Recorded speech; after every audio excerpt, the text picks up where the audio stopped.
आता काही महिन्यांपूर्वी मी लोटस इमिरा चालवली होती आणि लोकांचा मला पहिला प्रश्न त्यावरती होता की किती महाग गाडी आहे. तर ही गाडी 3,22,00,000ला मिळते. त्याच्यावरती एक अजून V6 वाला मॉडेल आहे जे की टोयोटा सोर्स इंजिन आहे. त्याच्यात जी मी चालवली ती मर्सिडीज सोर्स इंजिन होतं. 2 लिटर 4 सिलेंडर आणि टर्बो पेट्रोल इंजिन होतं ते. दुसरा प्रश्न लोकांनी जो विचारला तो म्हणजे की गाडी चालवायला कशी आहे. गाडी पहिल्यांदा पाहिली तेव्हा लगेचच कळून आलं की ती गाडी खूपच बुटकी आहे आणि जेव्हा तुम्ही आत बसता तेव्हा एक वेगळी एक्सरसाइजच असते आणि तुम्ही अक्षरशः पाय लांब करूनच बसता. आणि त्या गाडीचा ग्राउंड क्लिअरन्स पण खूप कमी आहे. त्यामुळे आम्ही सपाट रस्ते पाहिले जिकडं आम्हाला जोरात चालवता येईल गाडी सुरू केल्या केल्या जो मी ॲक्सिलेटर दिल्यावरती जो मला धक्का जाणवला आहे तो खूपच अविस्मरणीय आहे. माझ्या तोंडावरती म्हणजे पूर्ण दिवस एक स्मित हास्य होतं.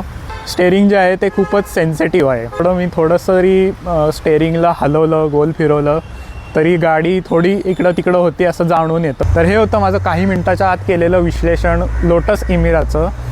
ह्याची अजून माहिती खालती शीर्षकमध्ये दिलेली आहे.